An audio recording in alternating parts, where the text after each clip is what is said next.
हाँ ये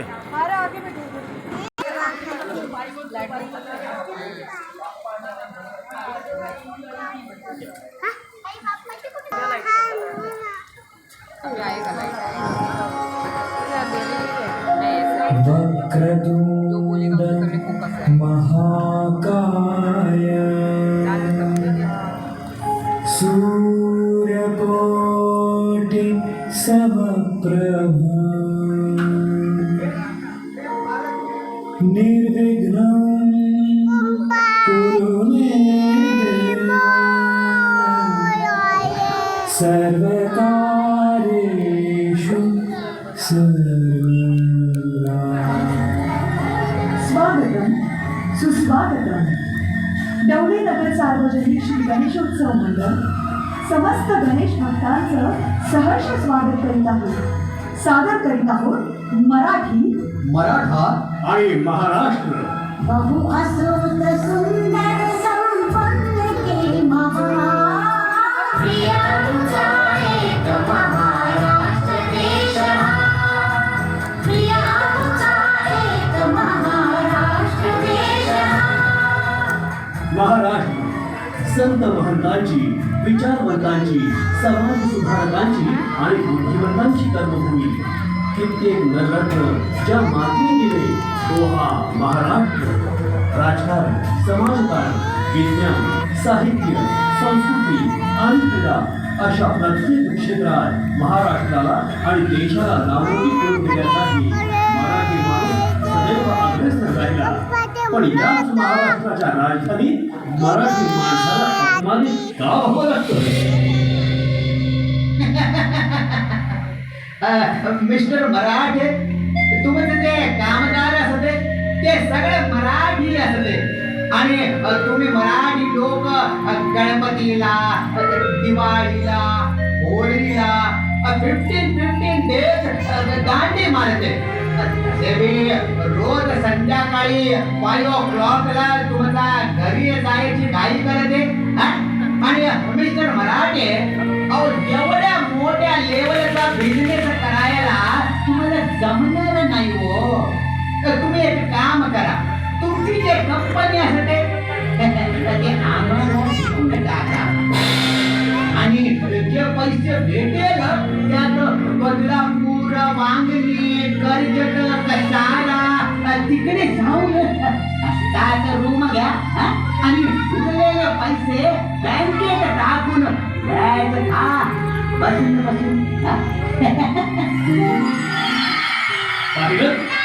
पाहिलं ही मराठी माणसाची किंमत. अरे लाज वाटते मी मराठी म्हणून जन्मल्याची. लाज वाटते.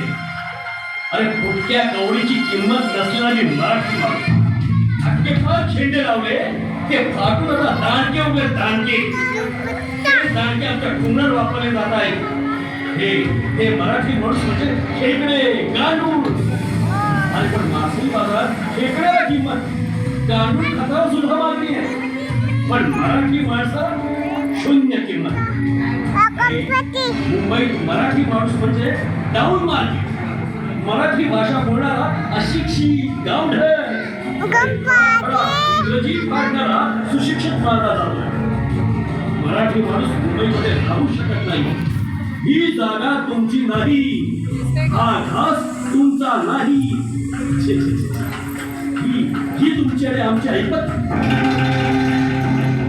ज्या गिरणी कामगारांनी, शेतकऱ्यांनी भांडवलशाही विरोधात लढा देत मुंबई मिळवली, त्याच शेतकऱ्याला आत्महत्या करावी लागते. गिरण्याच्या जागेवर हायफाय मॉल उभे आहेत. गिरणी कामगार देशोधडीला लागला. परप्रांतीयांचे लोंढे आक्रमण करीत इथले व्यवहार, उद्योग, व्यवस्था काबीज करत हळूहळू मराठी माणसाला नामशेष करतायत. घरापासून ते रोजगारापर्यंत प्रत्येक क्षेत्रात मराठी माणसाला डावललं जातं. हॉटेल शेट्टी लोक, दूध, पेपर, भाजीपाला, टॅक्सी, पाणीपुरी, किरकोळ दुकानदारी आदी उत्तरेतील लोकांनी काबीज केली. सहकारी कारखाने, बँका, पेट्रोल पंप चाणाक्ष पुढाऱ्यांची झाली. राजकीय कार्यकर्ते एजंट झाले. आणि मराठी माणसाचा मुळशी पॅटर्न झाला. मराठी पोरांचा वापर 100-200 घेऊन राजकारणात सुरू झाला. मराठीची पोरं ही वॉचमॅन, हमाली, क्लार्क, ड्रायव्हर अशा नोकऱ्या करू लागली आणि जयंती पुण्यतिथी साजरी करण्यासाठी बऱ्या व्यापाऱ्यांजवळ वर्गणी मागू लागली. भूमिपुत्रांच्या वाट्याला बेरोजगारी आली आणि पुढे त्या संघर्षाला सुरुवात झाली. हिंदू हृदय सम्राट बाळासाहेब ठाकरे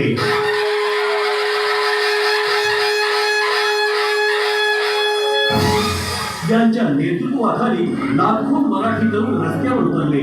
तरुणांच्या हाताला रोजगार मिळावा म्हणून शिवउद्योग समूह स्थापन करण्यात आला.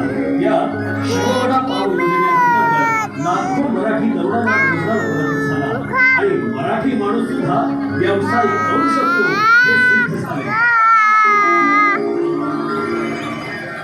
ज्या शिवतीर्थाने महाराष्ट्र राज्य निर्मितीचा सोहळा पाहिला त्याच शिवतीर्थावर लालू, मुलायम, अबू आझमी यांच्यासारखे उपरे येऊन मराठी माणसाला सर्रास आव्हान देतात. अरे बंबई का तुहार बाप की है का?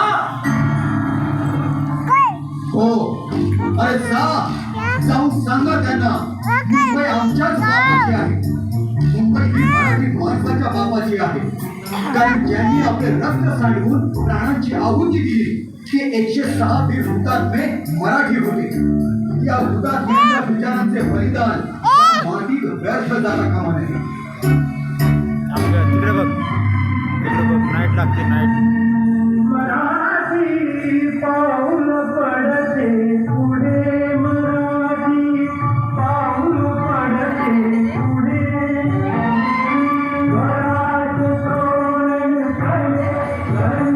मुद्दा का विसरताय?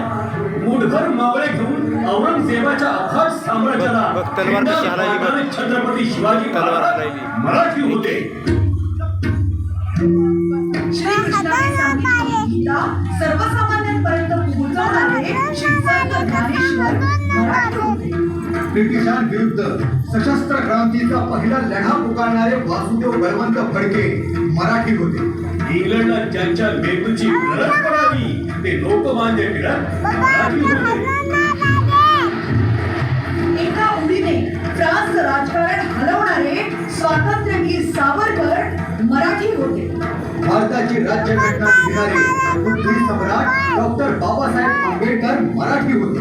भारतात चित्रपटसृष्टी आणणारे दादासाहेब फाळके सलग 9 चित्रपट हिट देऊन गिरीश पुजारा ज्यांची नोंद घ्यावी लागली बघ, तिथं लाईट कुठे लागला बघ. हे सगळे मराठी होते. नाईट कुठे लागला बघ. अख्ख्या जगाला आपल्या आवाजाने मंत्रमुग्ध करणारे त्याला हात लावू नये, तिकडे बघ. लता मंगेशकर मग देतो तुला हो. क्रिकेटच्या क्षेत्रात भल्याभल्याची झोप उडवणारा मारतात मग. क्रिकेटचा बादशाह सचिन तेंडुलकर मराठी.